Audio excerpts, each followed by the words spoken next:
o ascoltare la radio. Risintonizza i canali radio e troverai anche Radio Libertà, canale 252. la tua radio. Va ora in onda Centro Ronchi. Francesco, a te la linea. Grazie Andrea, ti ringrazio doppiamente perché mi hai dato il tempo di parcheggiare l'auto e di fermarmi a margine strada. Per quanto si parli a braccio è sempre così, sempre pericoloso parlare anche al telefono, seppur avendo l'impianto in macchina,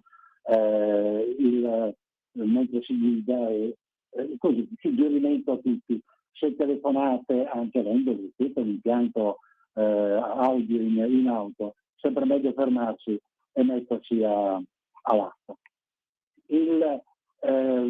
Un abbraccio grande a Tina Ghilardi, la vedova del nostro Giordano Pirola, al quale è co-intitolata insieme a Roberto Ronchi l'associazione Ronchi Pirola, appunto, e un abbraccione grande a Matteo, che prima di tutto, lo ripeto sempre, è un amico, poi per fortuna anche il segretario della Lega. Tra l'altro più vicini di sempre, viste le vicende che deve affrontare in questi giorni. Abbiamo dalla fine di luglio, mese di luglio, quindi da circa 2 mesi, stiamo affrontando un tema che è particolarmente caro alle corde del movimento autonomista e federalista, del movimento, quale è la Lega. La crisi della democrazia. La Lega è ancora oggi l'unico partito, l'unica forza politica a base popolare, per quanto il partito si sia chiuso come gli altri partiti, però la base popolare rimane, quindi il popolo è il punto di riferimento della Lega. Quello che Matteo chiama il buon senso è il principio, è l'insieme dei costumi, delle tradizioni, delle abitudini, della cultura di un popolo. E non c'è democrazia se non c'è popolo vero. Non è possibile attribuire un kratos, un potere, a un soggetto se quel soggetto non è solido e non esiste o è sfilacciato. Quando si dice che la Lega è razzista, è discriminatoria, si dice una falsità. Si dice una falsità nel momento in cui non si tiene conto del fatto che il primo riguardo che ha questo movimento sorto nell'84 dalla genialità, dall'intuizione di Umberto Bossi, poi proseguito felicemente con Maroni, oggi con Matteo, quando si dice che ha queste caratteristiche di discriminatorie, di razzismo, quando alcuni vescovi e la CEI in generale dicono che nella Lega si dicono, la maggioranza, la grandissima maggioranza, si dicono cattolici ma non sanno di non esserlo. Abbiamo dedicato parecchie puntate al tema delle nostre trasmissioni, all'ora domenicali di mezz'ora. Dicono una cosa che non è vera. Non è vera per un motivo. La Lega guarda al popolo e il popolo deve avere caratteristiche tali da poter reggere un kratos, cioè quindi perché ci possa essere democrazia ci deve essere un popolo, ci deve essere quindi il riconoscimento in capo a quel popolo di un potere. Abbiamo parlato in questi mesi di crisi della democrazia, di gravissima crisi della democrazia.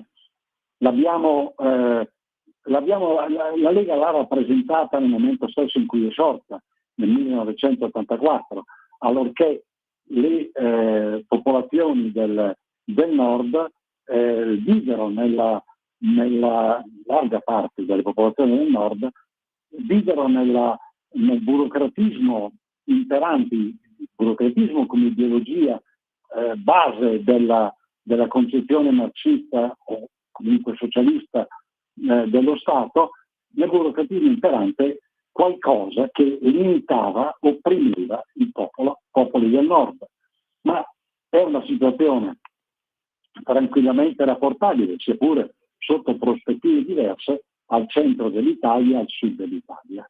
E infatti non è un caso che quello che è il movimento leghista, poi diventato partito, con i problemi che sicuramente ci sono, si è espanso e Matteo l'ha giustamente proposto al centro dell'Italia, al sud dell'Italia. Non c'è kratos ammissibile, cioè potere ammissibile, se non c'è un popolo, e il popolo deve avere una sua compattezza, una sua identità. Allorché si propugna la cittadinanza comune come elemento base, il fatto che tutti gli uomini sono uomini sostanzialmente, si salta, si esclude l'identificazione di popoli. Popoli che esistono nella storia, esistono da sempre e che si vorrebbero appiattire, stravolgere. Ma è chiaro che nel momento stesso in cui si vogliono stravolgere e questi popoli devono essere appiattiti, resi uniformi, il multiculturalismo, la presunta fraternità generale, che è un valore, certamente un valore, ma poi bisogna conseguirlo. Come lo si consegue?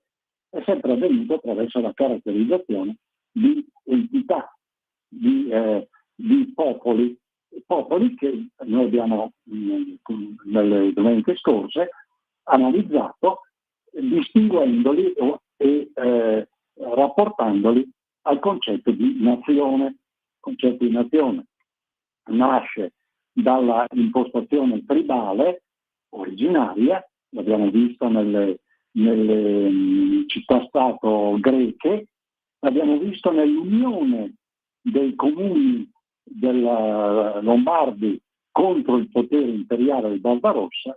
Abbiamo visto che nella storia, per quanto riguarda i nemici esterni dei popoli, della democrazia, c'è sempre stato un impero che prevarica su quella che è la caratterizzazione del popolo in quanto soggetto, in quanto dotato di un potere. Come poi decida di esercitare questo potere è un altro discorso ancora, lo vedremo nel seguito, un argomento infinito, ma comunque molto ampio, quello che stiamo trattando.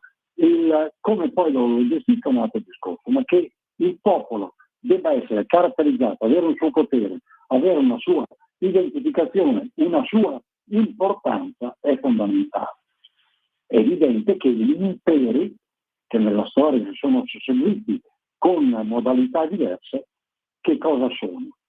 Sono i naturali nemici di questo potere del popolo.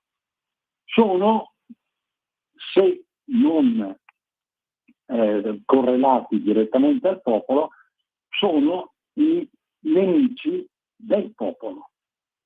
È ovvio che il grande impero che pensa ai suoi interessi, pensa al suo potere, fine a se stesso comunque e sempre, vede nel popolo un oggetto di dominio al quale non può riconoscere quel potere che invece assume essere proprio. Quindi gli imperi hanno sempre e sono sopra i popoli e contro i popoli. Questo nella storia. Qualcuno possa discuterlo sì, ma smentirlo mi sembra un pochettino difficile. Ora, questa è la caratterizzazione. I popoli, abbiamo detto, hanno come li conosciamo nella storia, hanno una base nazionale, cioè riconoscono, la base nazionale è quella che riconosce in un capostipite, in una comunanza di derivazione o di sangue o comunque di interrelazioni parentali la sua origine, dopodiché su di essa si sviluppano costumi, culture comuni. Il popolo, che si differenzia dalla nazione, è l'accorpamento parziale di altre persone, di altri soggetti, i quali tuttavia riconoscono nella polis, nello Stato che si forma, si riconoscono dei valori, dei principi, degli scopi comuni che fanno sì che sia interesse di tutti quanti rimanere uniti per perseguire quello scopo comune. E il popolo è questo. Il popolo quindi si aggrega nella storia alla nazione, si aggrega e la completa e la arricchisce, perché il popolo è un arricchimento della nazione. Quando una nazione è fine a se stessa, finisce per involversi e prima o poi implode. Quando è popolo, no, quando è popolo è produttiva, è attiva. Perché? Perché genera idee, relazioni comuni, relazioni diverse che arricchiscono la nazione stessa, la quale non prevale il popolo il quale è dotato, o dovrebbe essere dotato, al quale è stato riconosciuto fin dall'antichità un potere specifico, singolo, che del quale è titolare e che quindi deve poter in qualche modo controllare e comunque detenere. Questo è il senso della democrazia. Infatti si parla di democrazia e di non nazionecrazia, perché quella è naturale e discende da legami che sono originari, che sono istintivi, che sono parentali, tra virgolette. Il popolo è una costruzione più complessa, maturata nei millenni, nei secoli, e questo potere viene man mano riconosciuto a partire dalle poleis greche, viene riconosciuto man mano durante la storia. L'abbiamo visto questo riconoscimento trattando della Lega Lombarda, della battaglia di Legnano, episodio poco significativo dal punto di vista militare in sé, tra l'altro con la guida di questo Alberto da Giussano, mitico ma probabilmente nemmeno mai esistito, però figura mitica, simbolica. Ma in che cosa si sostanzia questo riconoscimento di potere?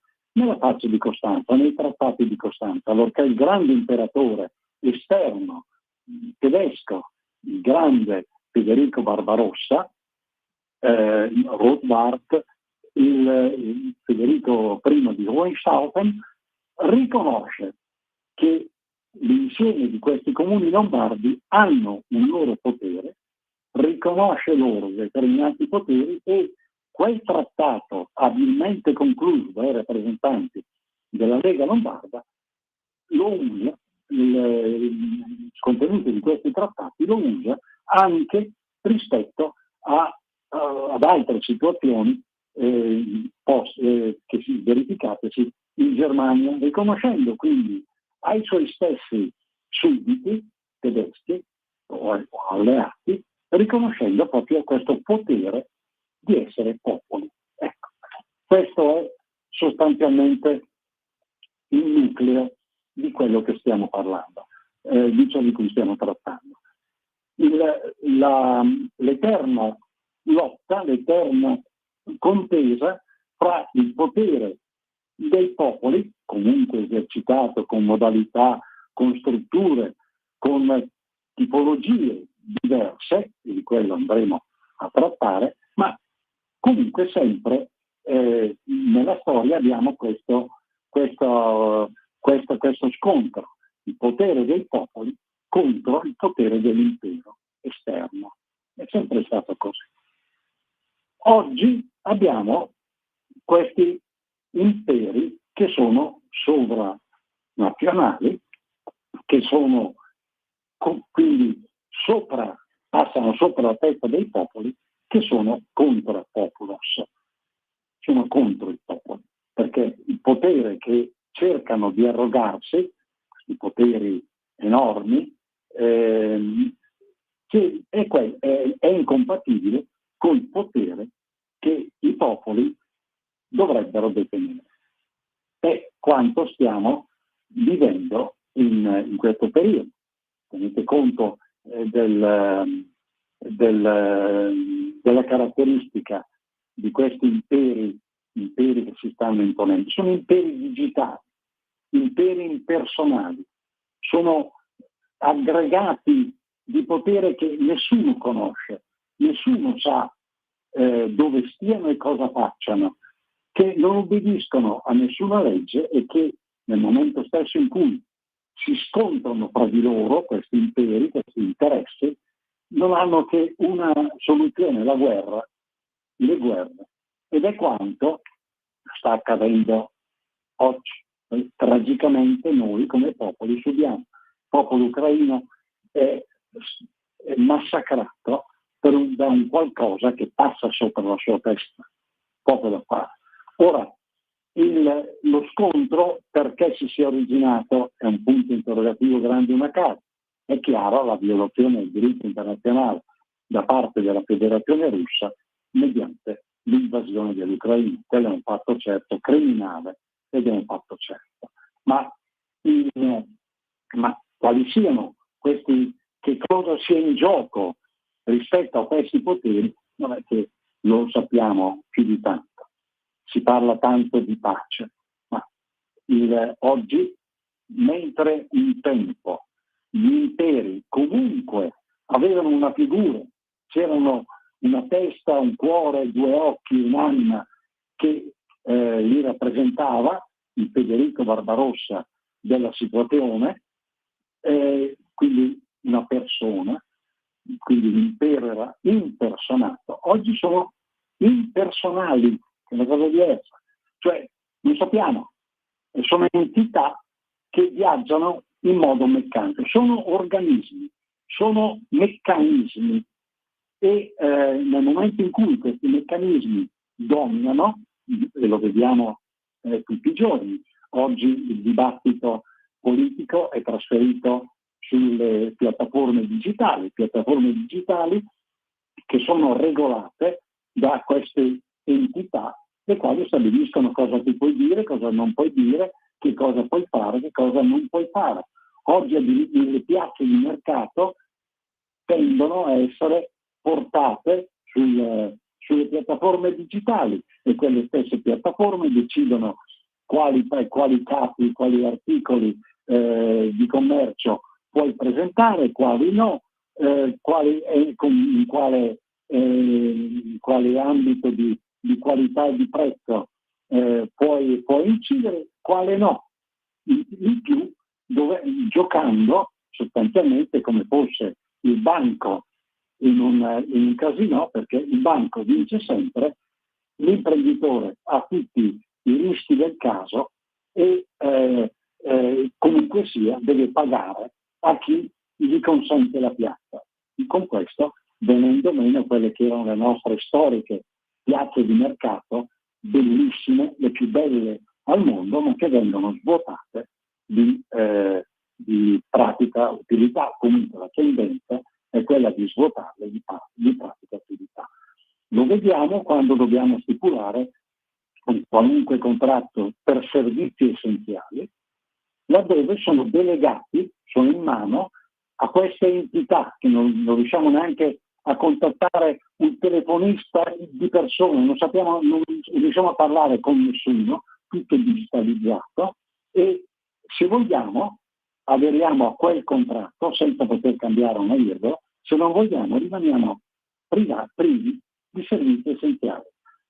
Sei obbligato a utilizzare questi sistemi che tra l'altro non sono neanche sotto il profilo del tempo e dell'impegno così vantaggiosi, perché devi andare a cercare il PIN da una parte, devi andare a chiedere l'autorizzazione a quell'altro, devi andare in banca a farti la carta prepagata e compagnia.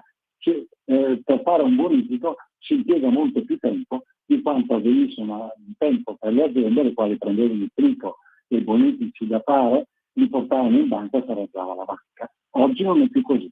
Oggi per fare un lavoro del genere, portare 10 bonifici in banca ci vuole mezza giornata e un personale addetto che sappia esattamente come fare, come manovrare. Quindi questi poteri che sono impersonali e che impongono proprie regole che vanno oltre i poteri dello Stato, vanno oltre i poteri del popolo. Ovviamente, se si pensa che il dibattito politico è trasferito sostanzialmente sul digitale, quel dibattito stesso è controllabile, può essere controllato. Le stesse competenze delle persone sono oggi utilizzate sono oggi analizzate attraverso sistemi, questi algoritmi, cioè si scelgono le persone in base a criteri che non si sa quali siano, e vengono oggi usate queste persone per quei programmi che ancora oggi l'intelligenza artificiale non è in grado di gestire. Quindi queste persone iper specializzate per singoli settori vanno bene finché vanno bene. Il giorno in cui l'intelligenza artificiale o altri sistemi potranno sostituirle, con un clic vengono tagliate fuori. Oggi come oggi, in teoria almeno, ma non solo in teoria, con un clic si possono estromettere dalla vita sociale intere categorie, intere fasce di persone. Gli anziani che non sanno utilizzare adeguatamente i sistemi elettronici che ti obbligano ad usare sono tranquillamente messi da parte nell'ambito sociale. È stupido pensare che faccio i corsi di formazione per il digitale, in realtà dovrebbe essere il rovescio, cioè lo Stato al servizio di costoro, cioè adottare metodi che siano adeguati alla loro cultura, alla loro percezione, alla loro civiltà. Quindi è uno stravolgimento. Kratos, il potere del popolo, non è più potere del popolo, ma quantomeno sta passando in mano a questi soggetti impersonali che dominano, che ti obbligano a determinati comportamenti e che tutto appiattiscono e che hanno interesse ad appiattire tutto quanto. Hanno interesse ad appiattire perché? Perché essendo meccanismi devono, l'intelligenza artificiale è il linguaggio del meccanismo, non è il linguaggio delle persone. Devono fare in modo che al loro modo di essere e al loro linguaggio le persone, i popoli, debbano adeguarsi. Tant'è vero che il problema vero dell'intelligenza artificiale è molto semplice. Per quale motivo devo essere io ad adeguarmi al linguaggio della macchina e non la macchina avere, per carità, un suo linguaggio, ma per quale motivo non deve adeguarsi al mio linguaggio, al mio modo di essere? Viene stravolto completamente il modo di essere, il modo di vivere. È evidente che il tracciato di una situazione di questo tipo è l'annullamento del potere dei popoli. La direzione è quella lì, l'annullamento del potere dei popoli, il prevalere di un potere che è sconosciuto, che è sopra gli stati sono creati dai popoli, sono l'organizzazione dei popoli, e sopra gli stati che ti impone, ti appiattisce, ti può startare in ogni momento e fa quello che ritiene più opportuno per i propri interessi. Sono macchine, sono frutto della tecnica queste entità sovrastatuali, queste entità gigantesche che quando si scontrano tra di loro si scontrano con la guerra, perché non hanno diritto. Il diritto è una produzione dell'uomo, è una produzione dell'intelligenza umana in quanto uomo. Le macchine non hanno questa intelligenza, quindi l'unica cosa che conoscono è quando quando confliggono non fanno che scontrarsi, è come l'autoscontro sostanzialmente. E il periodo che stiamo vivendo, il periodo di guerra, è molto indicativo su questo profilo. I popoli che soffrono in queste condizioni, di queste condizioni. Parlare di pace in situazioni di questo tipo è un po' come nascondere la testa sotto la sabbia. In realtà a questi meccanismi andrebbe staccata la spina, perché per fermare una macchina bisogna fare in modo che l'alimentazione di essa cessi. Quindi bisogna essere in grado, capaci, avere la tecnica per staccare la spina. I popoli questo non l'hanno, non hanno le competenze, le conoscenze, le capacità per fare, per attuare questo distacco tecnico dell'alimentazione a queste entità superiori, per riconquistare quel potere che spetta loro. Ma per poter aspirare ad avere un potere, una capacità di questo tipo, occorre che almeno al proprio interno il popolo abbia un'organizzazione che sia nel senso di attribuirgli o riconquistare quel potere che progressivamente viene loro tolto. L'inciso, per quale motivo la digitalizzazione, questo sistema è approvato, è visto come progressista, è visto come un progresso dell'umanità a sinistra ed è guardato con maggior sospetto, anche se viene tranquillamente subito o comunque attuato a destra. Molto semplice, perché la teoria marxiana è fatta di strutture. Ritiene che parte dalla concezione non di popolo, attenzione, ma di massa, di classe, quindi non di popolo, quindi di interessi che vengono, tra virgolette, logicamente composti in strutture, e quelle strutture sono il meglio razionale per gestire il benessere della gente che non è più il popolo, è massa.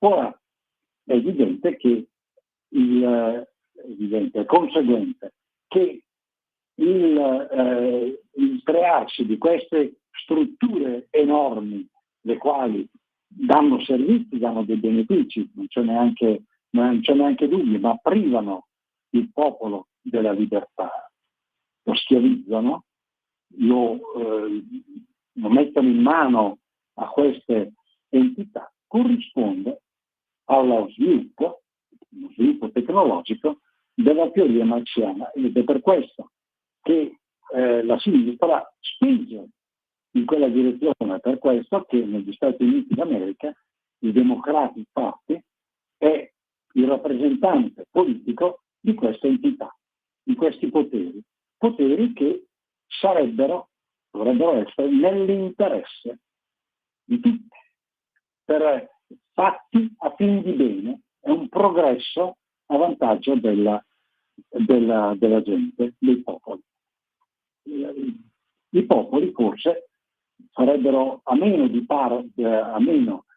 giovarsi di parte di questo progresso pur di avere e di conservare la propria libertà, perché prima o poi la perdita di libertà la si paga, e questo è da sempre avvenuto ed è sempre accaduto nel corso della storia.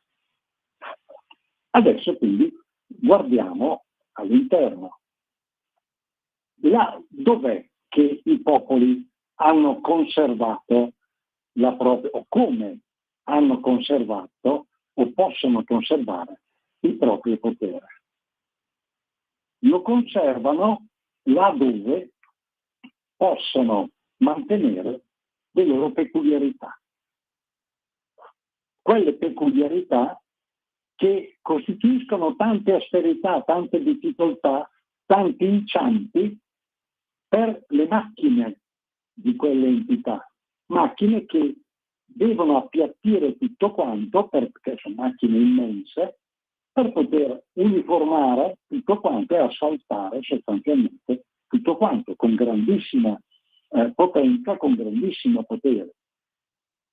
Là dove possono essere mantenute queste peculiarità, il processo totalitario di queste entità viene a essere reso difficoltoso, ma può anche venire interrotto, anche perché, ripeto, queste macchine alla fine sono le macchine che hanno bisogno dello schiavo, del popolo. Quindi nel momento in cui ci sono difficoltà tali per cui la macchina può anche rompersi, perché sono strumenti delicatissimi, potentissimi quando appiattiscono tutto quanto, ma vanno in difficoltà quando devono andare su terreno scommesso. E mantenendo le loro peculiarità, i popoli hanno la possibilità, hanno la speranza di mantenere il loro potere, quindi di mantenere la loro libertà, perché è connessa, le due cose sono connesse. La libertà dei popoli può dare potere. Se non c'è libertà, quel potere non può esistere, perché non può essere determinato. È un potere che giunge, che viene dato da qualcun altro. Ora, questo potere può essere mantenuto mediante, ripeto, la conservazione delle peculiarità del popolo. Peculiarità del popolo che, prima di tutto, deve continuare ad essere tale.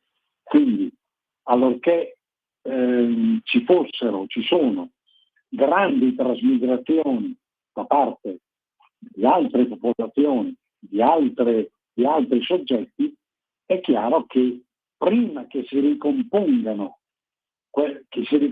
come popolo, quell'insieme che viene a crearsi si disgrega, non è più popolo, è un insieme che sarà anche idealmente legato da una fratellanza comune, ma se quella fratellanza non è culturalmente approfondita, considerata, applicata, fatta, è chiaro che quello non è più un popolo, non c'è più nemmeno il potere per quel popolo.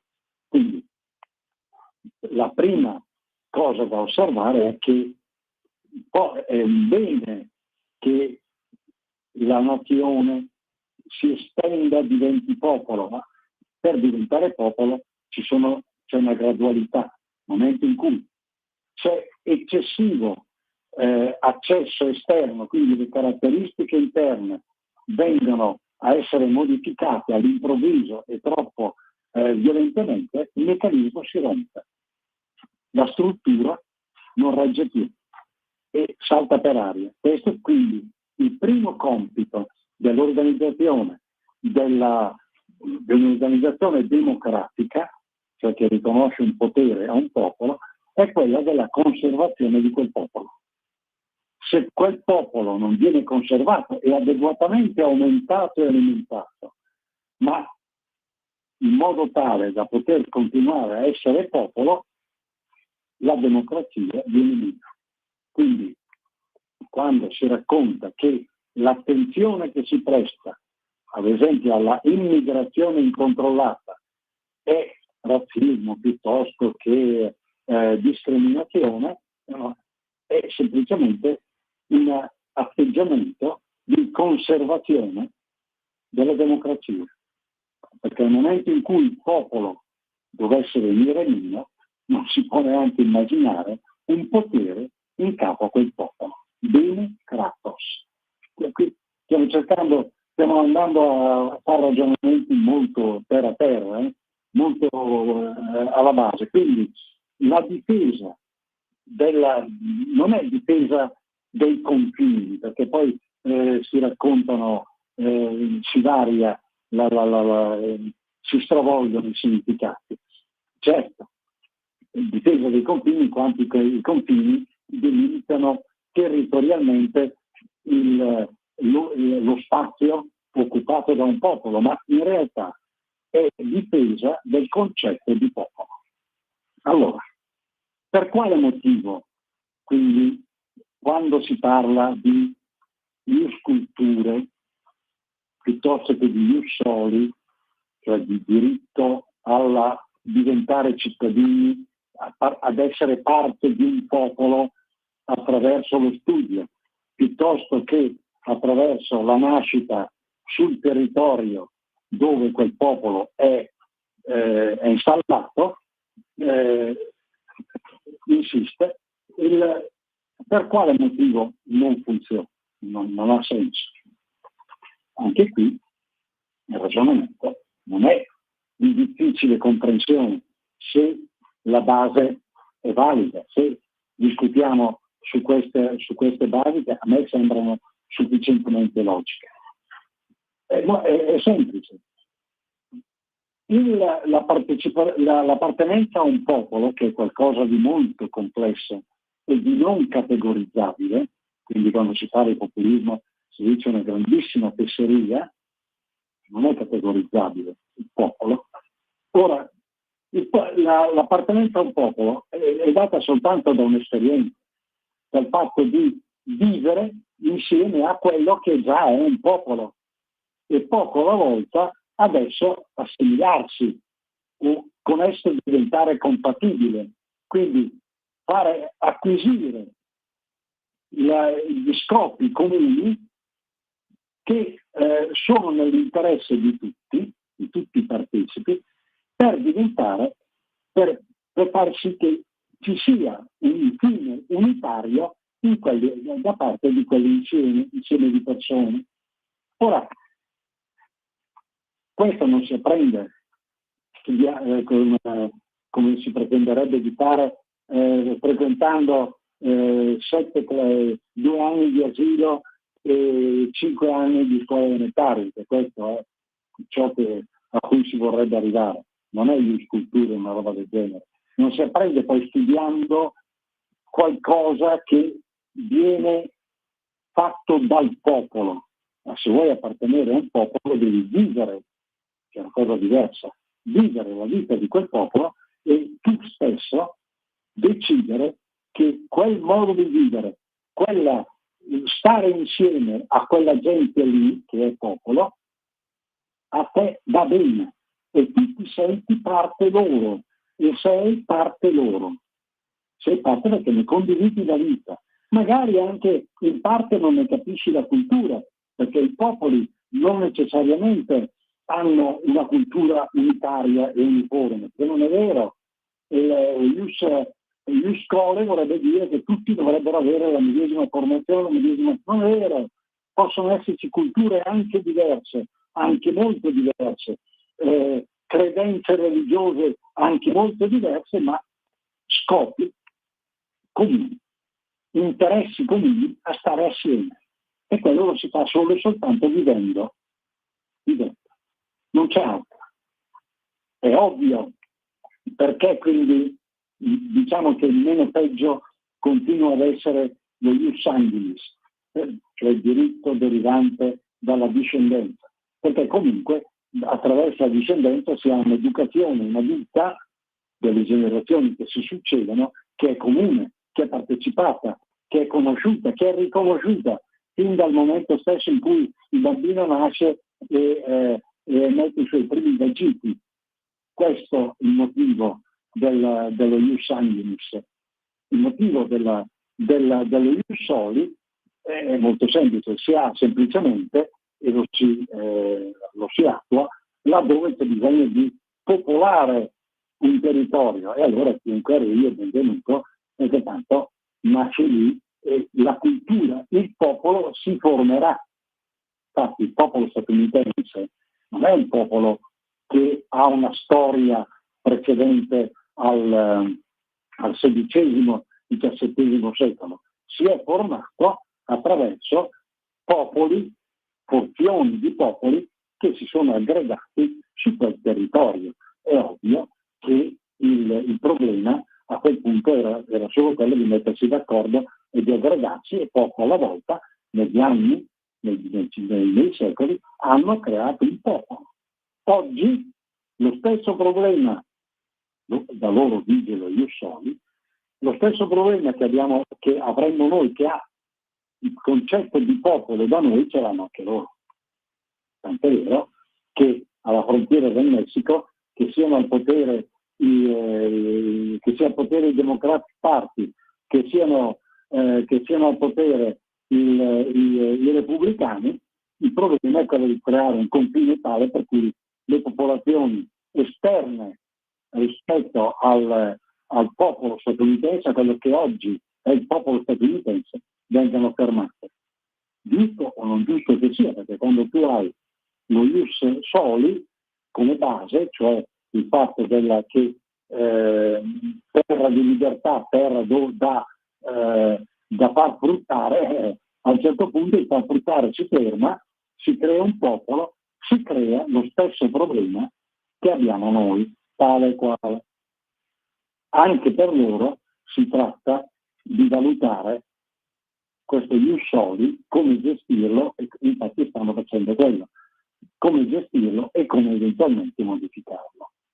Quindi in un quadro di questo tipo, il popolo, per sussistere, deve vivere come tale, deve poter quindi far valere quelle che sono le sue peculiarità.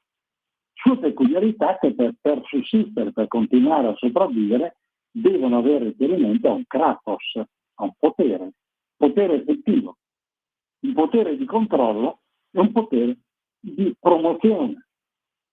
Potere di controllo e di promozione che nelle strutture occidentali man mano è venuto meno.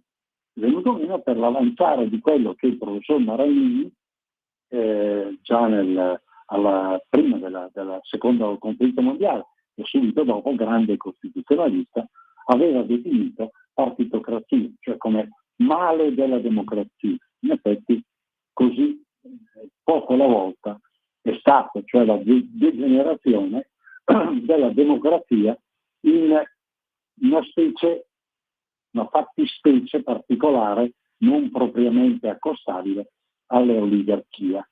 Ora, nel momento in cui il kratos è e deve essere esercitabile, ha non opprimibile, sopprimibile, ha un elemento fondamentale di azione, quello di poter essere effettivamente esercitato nel piccolo, che può essere la famiglia, che può essere il gruppo di amici, che può essere l'associazione, che può essere, che deve o dovrebbe essere il partito, visto il potere che ha, che dovrebbe essere la pubblica amministrazione. Il comune nel senso istituzionale. Questo beni kratos viene o può oggi essere effettivamente esercitato nel comune, nel piccolo, fino a un certo punto. Abbiamo visto l'ingerenza che i pubblici poteri hanno nella famiglia. Ingerenza per molti aspetti più che giustificata, perché teniamo conto che nella famiglia spesso e volentieri si compiono gesti e avvengono si verificano situazioni sono assolutamente intollerabili, specialmente nei confronti delle donne, che siano le compagne, le mogli, le fidanzate, quello che volete, ma questo spesso e troppo spesso accade, nella mancanza di educazione dei figli, che non vengono né educati né istruiti. Abbiamo un tasso di dispersione scolastica, leggevo quello che sia il rapporto Invalsi, l'ultimo, anche quelli precedenti, sia quanto dichiarato dal nostro ministro professor Valditara, sono dati preoccupanti, in diminuzione, però dati preoccupanti. Quindi questa ingerenza più che giustificata, però in certi casi addirittura eccessiva, cioè nel momento in cui appena c'è un problema, se ti rivolgi ai servizi sociali, se ti rivolgi al pubblico per avere un aiuto che potrebbe concretizzarsi in poco, vieni travolto da una macchina burocratica che ti entra in casa e ti comanda in casa. Quindi questo potere gestionale, questo potere nelle piccole entità è messo in discussione, comunque andrebbe o va riequilibrato. Lo è nei partiti, dove la discussione è emerso durante l'ultima settimana sociale organizzata dalla CEI, dove la discussione, l'argomentazione è affievolita, sostanzialmente inaridita. Nei partiti non si discute più, o si discute molto poco, come invece, in quanto partiti popolari, avveniva, in particolare nella Democrazia Cristiana, nel Partito Comunista, avveniva alla fine, subito dopo la fine della guerra. Man mano il dibattito interno, la discussione interna si è affievolita, si è trasferita sui social, diventando chiacchiericcio, inutile chiacchiericcio. E quindi si sono create anche qui dei piccoli gruppi di potere che non si sa per quale motivo detengono quello che dovrebbe essere il dibattito politico. E infatti detengono questo dibattito politico e poi alla fine si trasforma spesso e volentieri in interessi privati, tanto che il professor Derrida, giustamente, riprendendo tra l'altro una mia intuizione di tanti anni fa, nel 2007, nel primo rapporto, nel 2007 disse: la struttura dei partiti italiani odierna è paramafiosa. Quindi un'intuizione felice che secondo me andrebbe approfondita e valutata con estrema attenzione.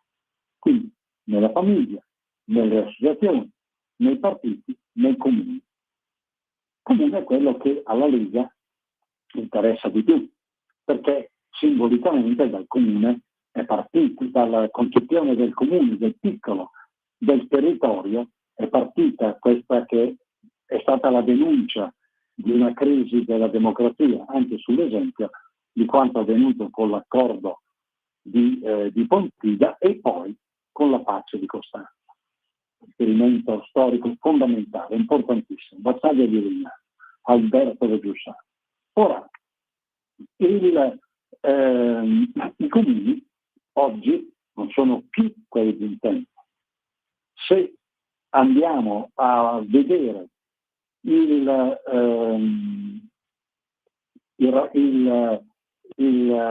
rapporto esistente anche solo nel secolo scorso, all'inizio del secolo scorso, nella prima metà del secolo scorso, tra territorio e popolazione che su di esso insisteva, vediamo che il concetto, potremmo accostare, è quello in qualche modo, tra virgolette, nazionale, cioè erano gruppi omogenei di famiglie imparentate fra loro, quindi i gruppi residenti che più o meno imparentati fra loro, o comunque gruppi distinti di famiglie imparentate fra loro che si conoscevano e che avevano una cultura, costumi unitari e condivisi. Quindi quello e gli interessi cos'erano?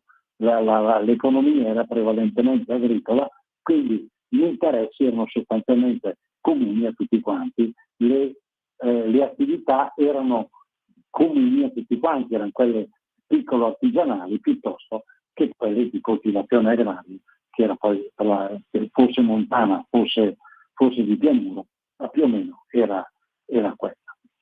Dopo alla fine della seconda guerra mondiale avviene un fenomeno che è stato sottovalutato perché è stato visto come segno di progresso, cioè l'emigrazione quasi obbligata, forzata, indotta in particolare del settore automobilistico. È uno delle gravi colpe, secondo me, della Fiat, della famiglia Agnelli.